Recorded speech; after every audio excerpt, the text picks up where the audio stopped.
Ladies and gentlemen, welcome to 205. I'm here with a good friend of mine, Kevin Jacobsen, and I just want to say thank you for being a guest on my talk show. Yeah, no problem. Now, you asked me a question about how I came about, this whole thing. Yeah, why do you interview people? And that fits into my catchphrase I always say. The whole point of my talk show is to show people that even with a learning disability, I can still amount to something, and at the same time, I'm able to turn myself into a perfect example for people out there dealing with any types of learning disabilities or disabilities. But you should never give up, and you should prove to people you can still amount to something. And the reason I'm turning myself into a perfect example is, I was always picked on, I was never going to amount to anything. I couldn't go to college. People say they're put me in a group home, or I'm basically gotta be a burden for people, for society. So for the longest time, I was like, screw it. I'm gonna show people that even with a learning disability, I can still amount to something. I never went to college, but I'm very passionate at what I do. And I'm basically trying to say, in other words, labels do not dictate how people are going to live their lives. Yeah, I believe that. That's fucking cool, man. I actually I haven't looked at any of the interviews. You sent me the message not too long ago, and I thought it might be interesting. One of my favorite things is finding people. Especially through the internet, just listening to them speak, and they may not be very famous or popular, but there's something that you connect to them with, and I guess you proving something to the world, having this interview, that's something that draws people in right away, and that was in your message a little bit when you sent me a message asking me if I wanted to do it, and it's funny too because, man, I record a lot of stuff. I have on my phone. I have all the phones. The smartphones have like a sound recorder. So a lot of my friends don't know this, but some do. But I record hanging out with my friends, or hanging out with my girlfriend or my family, or if I'm riding the train, if I'm on a bus, I'll just push record.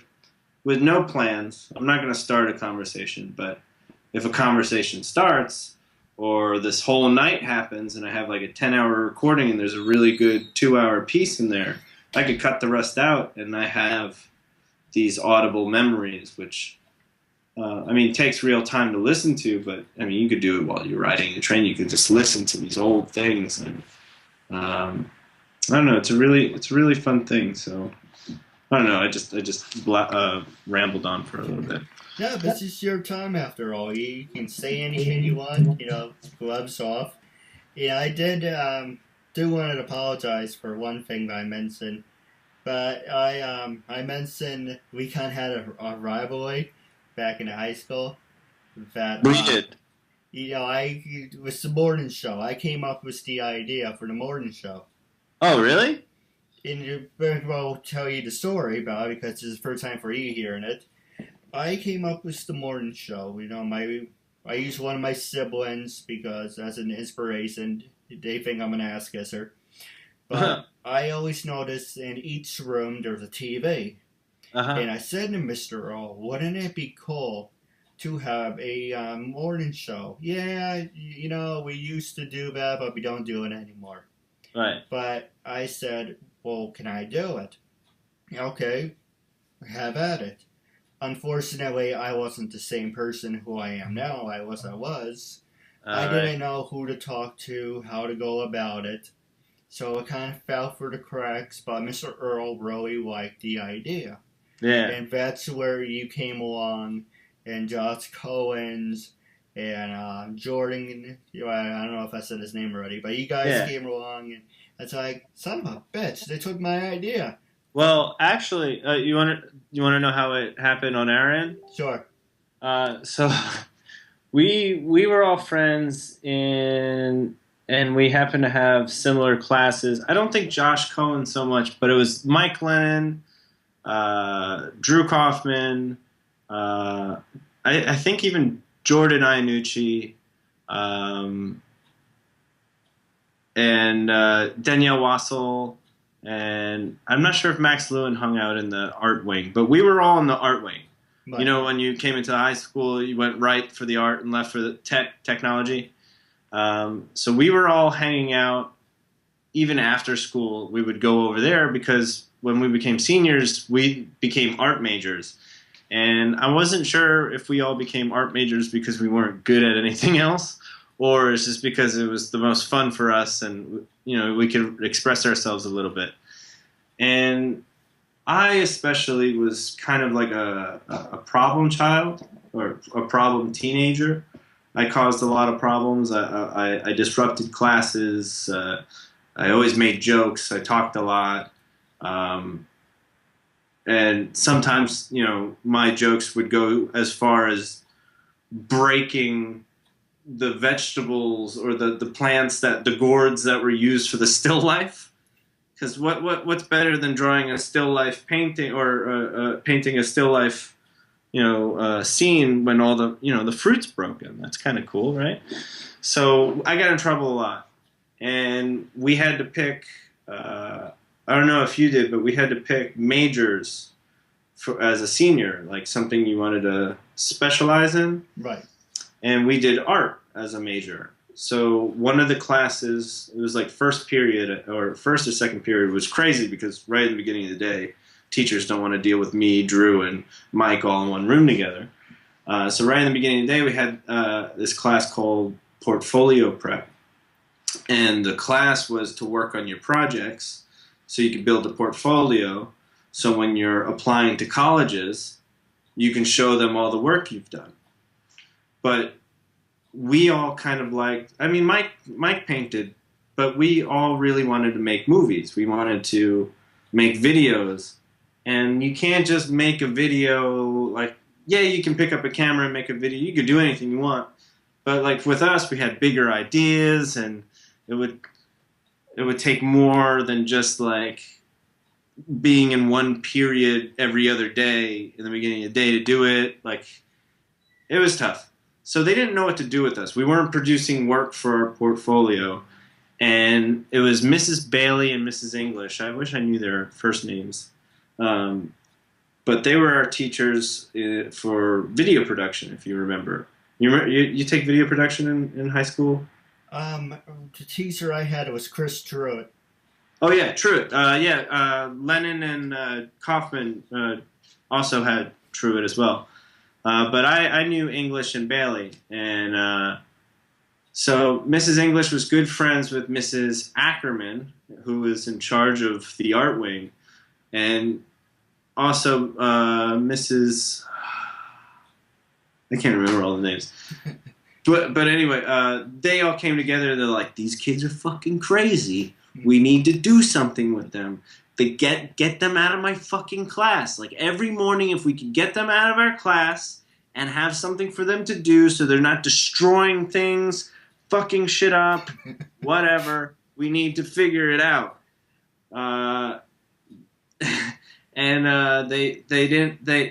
Mrs. Bailey, I guess, was trying to figure out an idea, and she was like, how can I make these guys make video projects every day for portfolio and keep them out of the class? And then I think she talked to Mr. Earl, and that's when Mr. Earl and her talked about a morning show.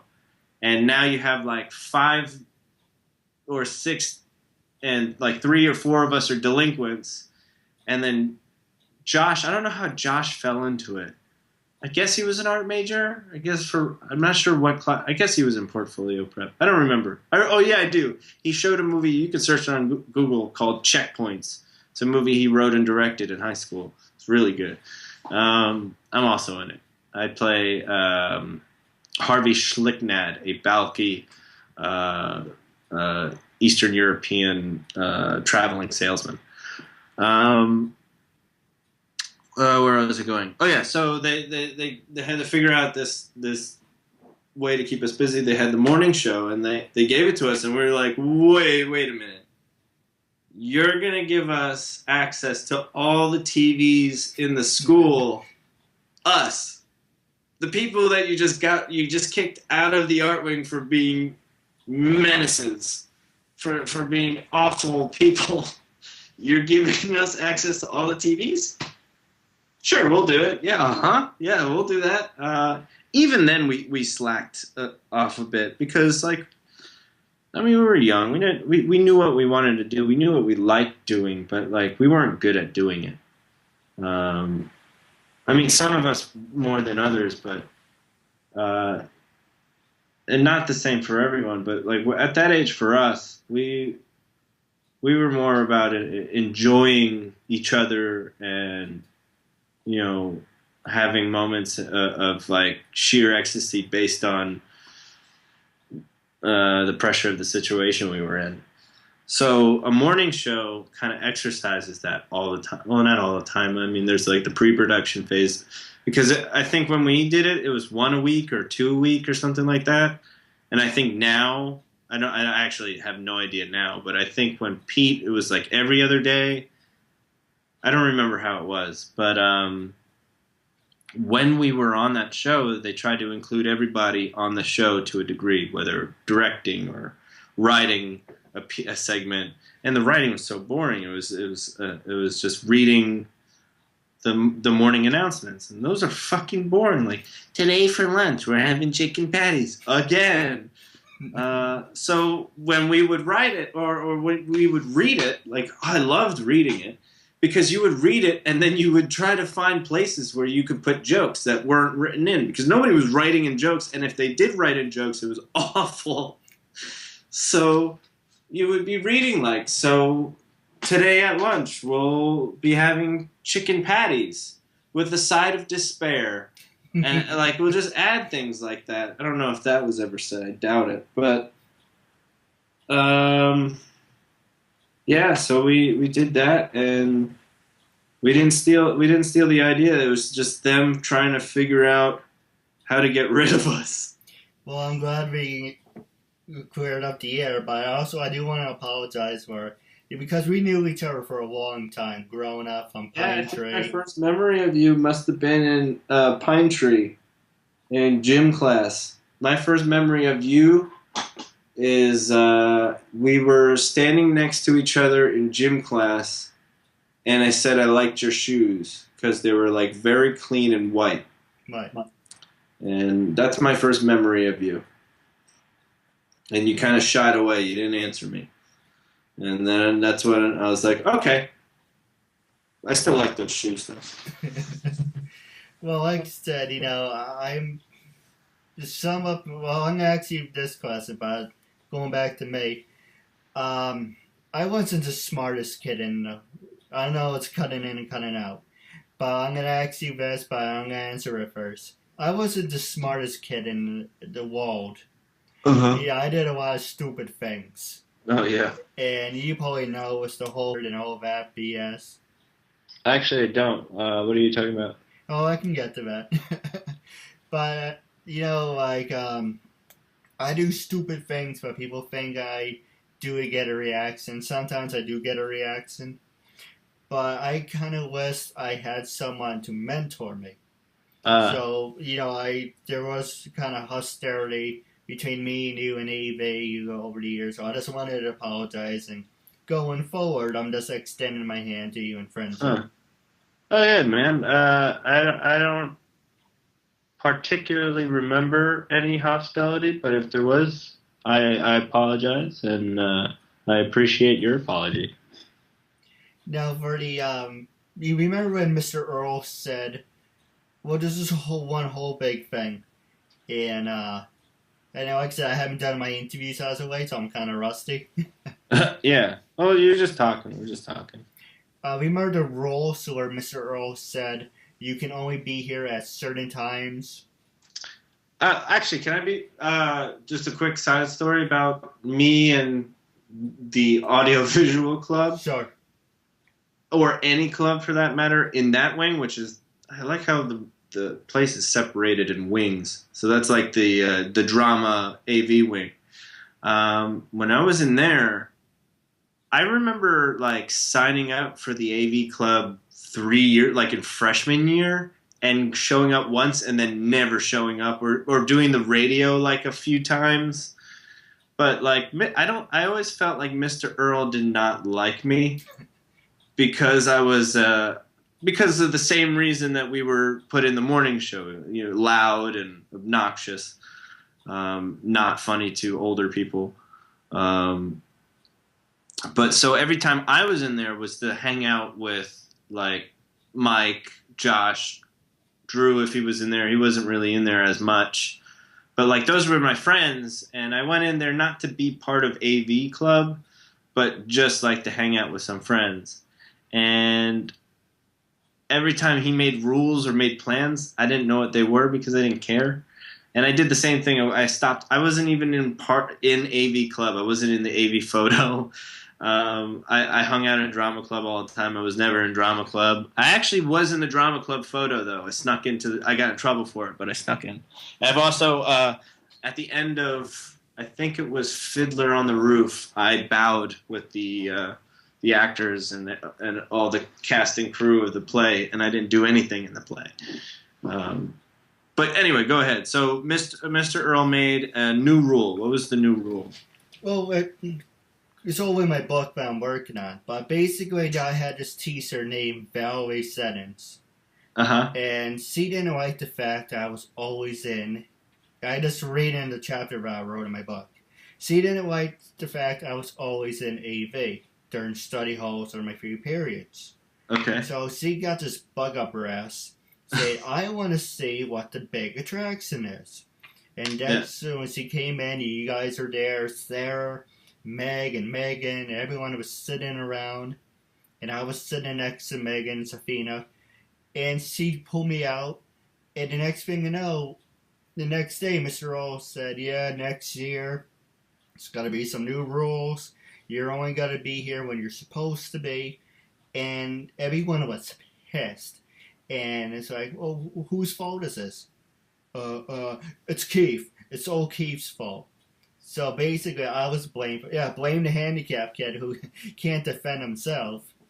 So that's how the whole rule thing came up. What was the reason? What? She didn't like the fact that everyone was using it for a hangout.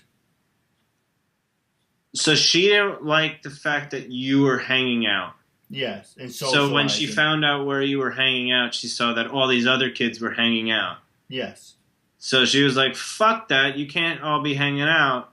And Mr. Earl was like, God damn it. And so he said it was you because she was following you. Yes. And really it's her fault because she doesn't, something must have happened when she was a kid and she wasn't a part of a group. So she's like getting back at people who have no idea what her life is like.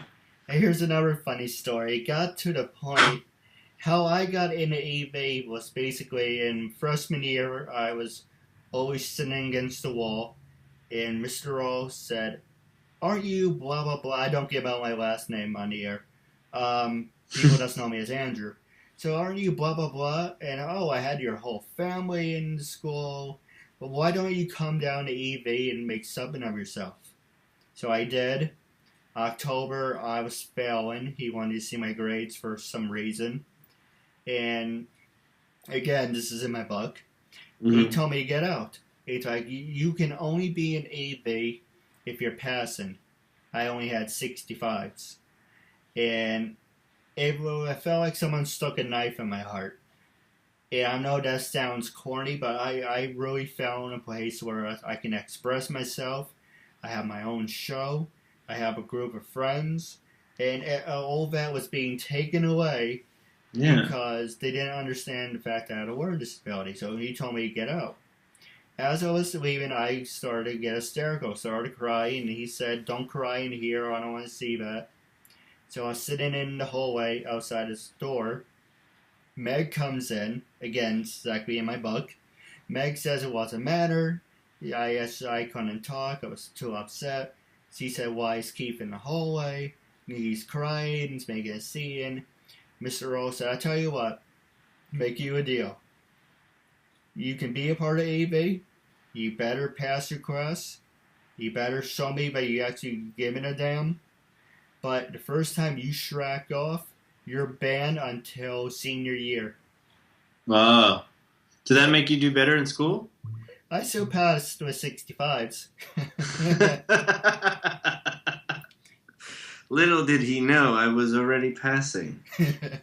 The teachers made a deal with me. It's like, oh, you're doing the work. I mean, that's a good deal. Like, you are doing the worst ever, but we'll let you... I mean, failing somebody, that sucks, I guess. I mean, you can grasp the concept. Oh, I don't know what I'm talking about. But awesome. You got to go to AV, and it slightly improved your grades by 1 degree. Right. Just enough. That's awesome, man. What you mentioned your family. What is your family like? What do you got going on? Well, you know, one goes on tour. He does his own thing. Who? One of my brothers goes on tours. I can tell you off the air. But one has his own thing.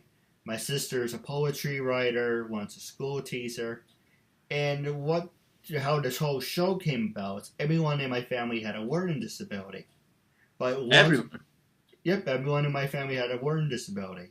Wow. And one's a school teacher, one's a book writer, one's a poetry writer. And I'm sitting here thinking to myself, this is fucking terrible. Why can't I do what they do? Oh, well, you know, Monroe Woodbury basically just pushed me along. They didn't teach me a damn thing. That's why they said they gave me 65s. Just push you along. This is how my freshman year to senior year. Oh, you here today? Read this book. Go sit in the corner. Don't bother me. That's basically my whole school year. What? I'm sorry. What class was this? What is the situation? I took all special ed classes, and they basically. So that's how they treated it. Yeah, they just pushed me along. Huh. So I couldn't go to college. I can't have a normal job. So I was sitting there, and I used my brother for an inspiration. He says I'm an ass kisser, but I'm like, there's nothing I can do. I don't want to work in retail until I die. Fuck it. I have a learning disability. Yeah. I'm gonna turn that weakness into a strength. I mean, dude, you're doing something right now. You're making a radio video talk show. What do you record? Do you record this? Yes. What do you use to record this? Well, it's funny you should mention that. Season 1, I always record from my phone. So I had a camera from the phone. That's why it looked crappy. But season 2, it was a camera from the computer screen. Now I'm using Skype recorder. Nice. And it's just recording the audio? No, the video. But the audio that it records, it's just the Skype recording that as well? Yes. So when it's done, it's got to be cut in half. I'm going to be on the right, you're going to be on the left. Hey man, I was thinking. I looked up today. I'm very curious about audio. Like I was saying, I record a lot, and I don't know if you know what I do. I work in TV and film and stuff. Oh, nice. I work in with cameras and things, but I've always wanted to make stuff. I made a movie, a short film a couple of years ago, which I some reason really hate, and I've been kind of hurt making the things that I thought I wanted to make, but I've been trying to find something that just comes more natural, and I think I want to put something together with audio, and I record a lot of stuff with my phone, so it's not the best audio in the world, but I think if I could mix that with music and some maybe short interviews with friends, that would be interesting. Right.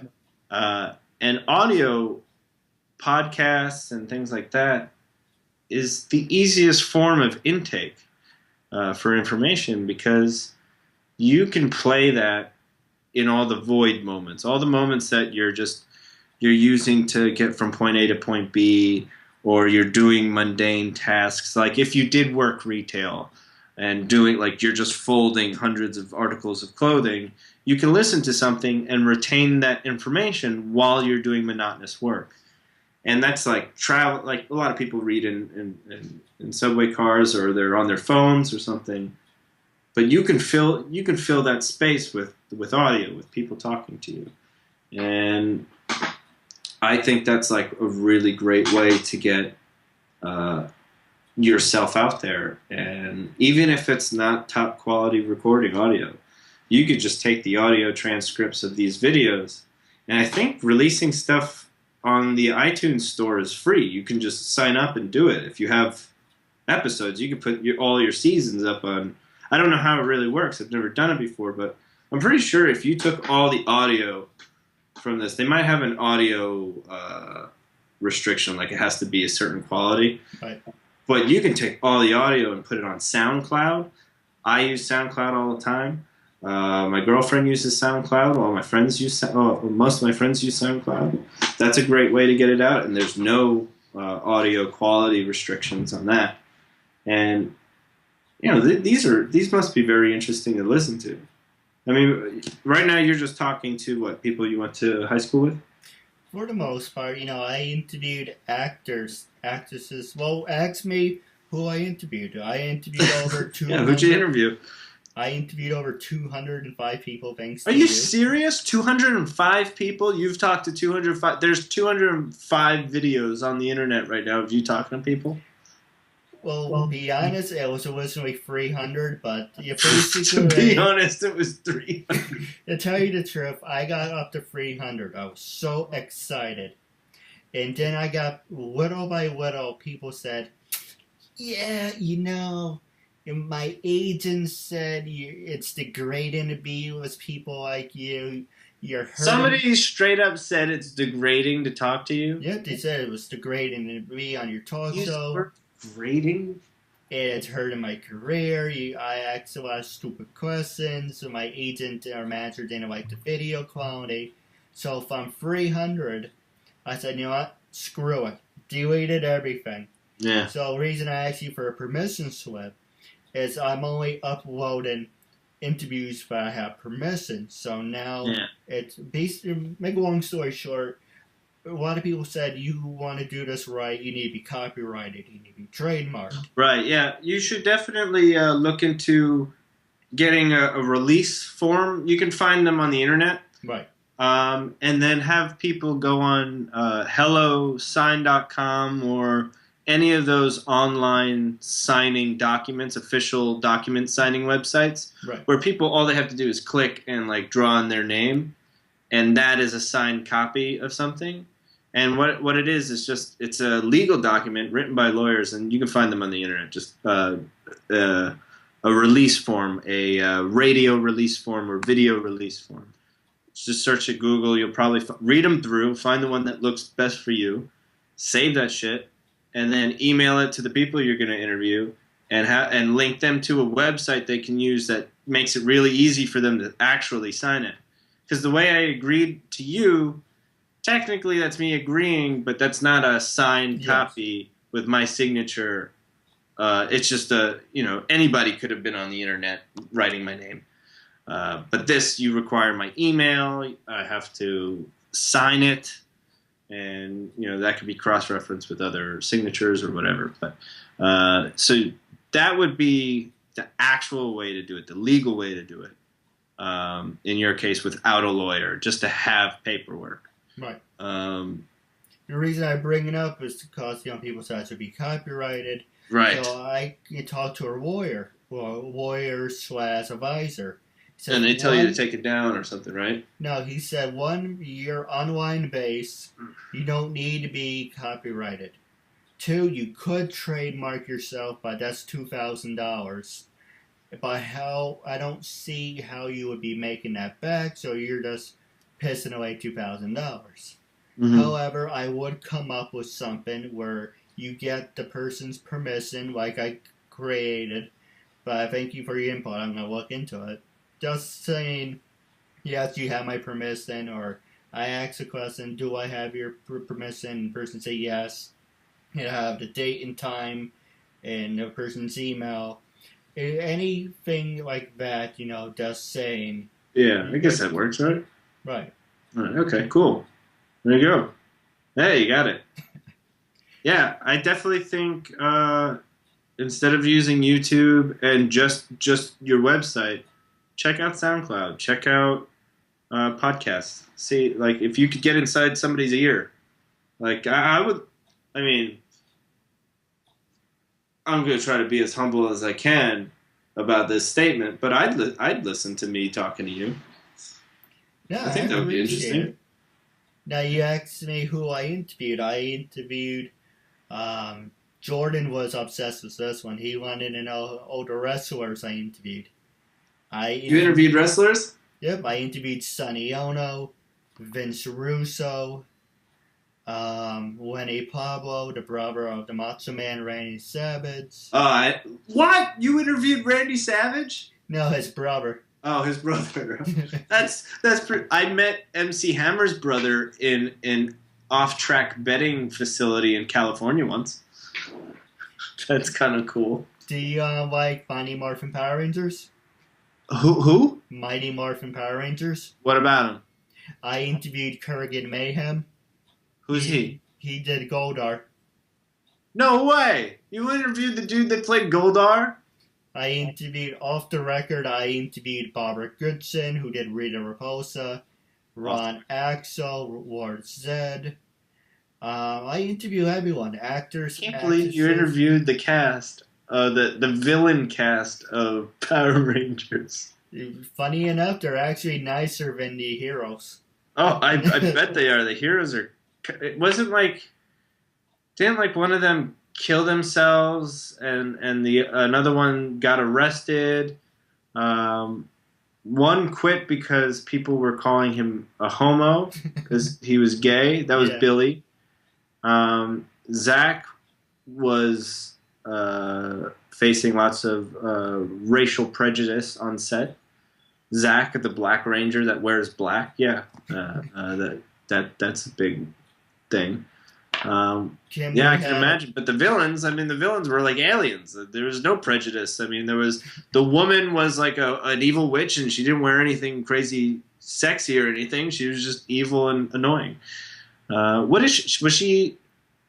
Were those characters? I remember her looking Asian. Was she like of Asian descent? No, see, only Barbara Goodson only did the voice. Oh, right, because it was all dubbed over.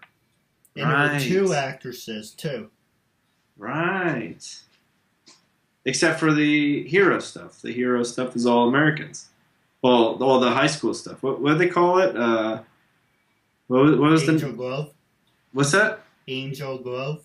Angel Grove, yeah. Angel Grove High or whatever. Yeah, Angel Grove. Out of all of them, the most humble one that I really miss to this day, and I wish I had the chance to have a friendship, was Trini. Trini! I remember the episode where she couldn't stop running because of the turtle with the red the traffic light on Shell its Shock. Shell Shock, yeah. I knew that. I knew Shell Shock. I knew the name. But you know what's funny about that? Bryan Cranston also did a couple Power Ranger episodes. Yeah, he did the voices of a couple people, right? Right. Yeah, I heard about that. What about... Did he ever play Mortal Kombat versus DC?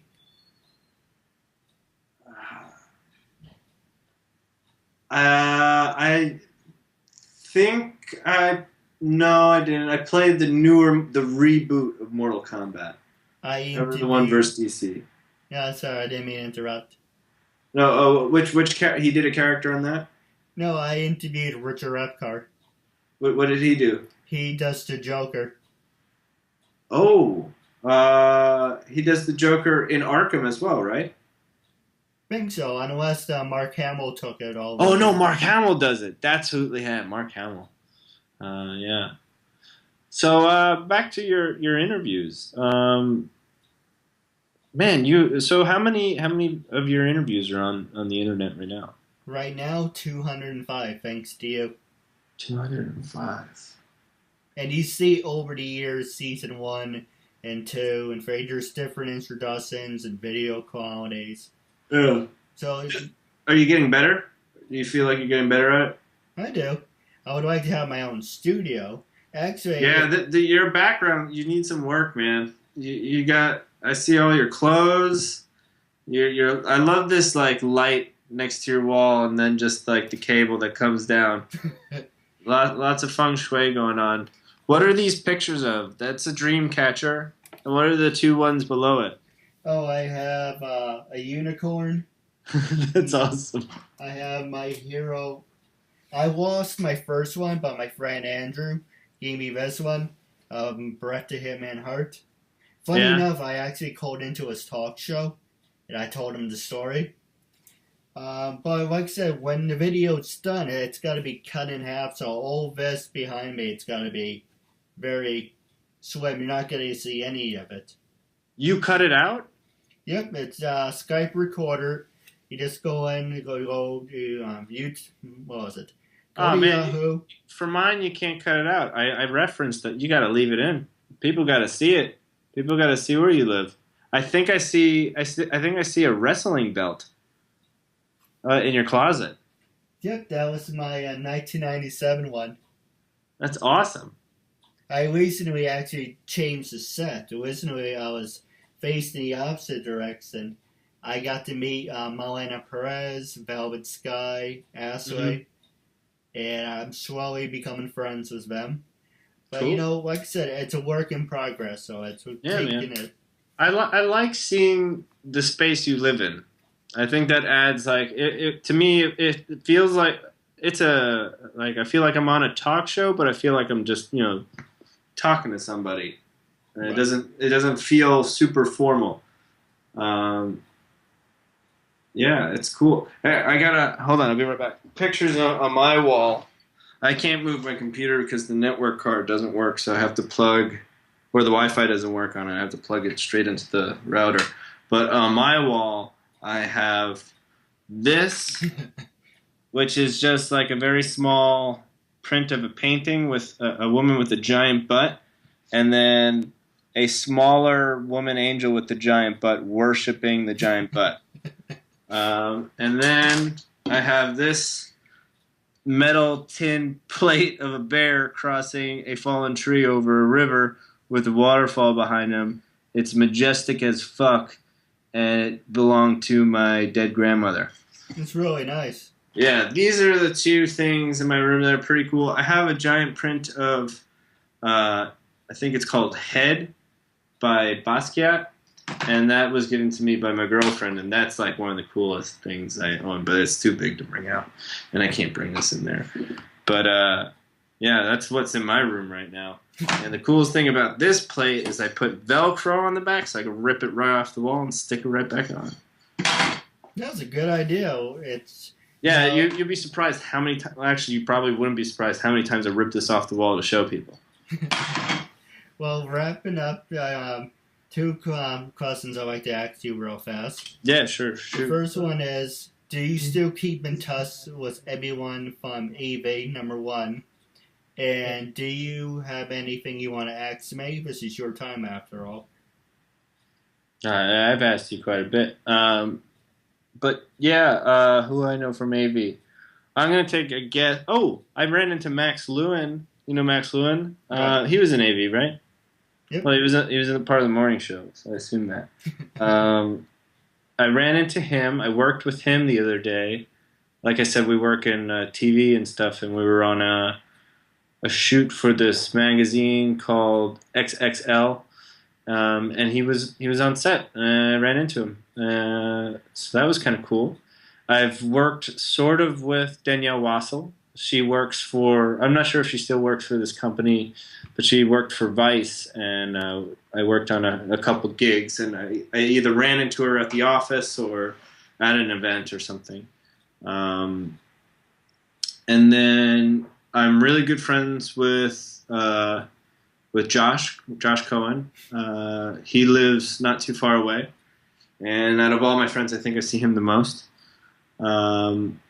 Mike Lennon, he lives out in Queens. I'm in Brooklyn, by the way. I don't think I said that. Drew Kaufman lives the closest. He lives actually around the corner. Like, nobody's, like, the last friend I lived that that was around the corner are friends I had in middle school. Like, one of my ultimate friends from high school lives around the corner. I rarely ever see him. That's probably partially my fault as well. Who else is from AV? I haven't heard from Megan McGuger. I heard that she got. I know that she got married. Oh, good for her. Was Steph Santangelo in AV? Yeah, but I saw you were friends with her. Yeah, I'm not sure if she was in AV, but I saw her the other day. I don't know, a track record for staying in touch with people. Marley Sussman, I saw about 2 years ago on the street in Manhattan on 14th Street. I bumped into her while crossing the street. I was with my ex-girlfriend at the time, and I really wanted to talk to Marley, but my ex-girlfriend at the time was really upset with me talking to anyone marginally attractive or more attractive. We had a troubled relationship. Can't go into details. Who else was in AV? Well, you mentioned Megan. What about Safina? Safina.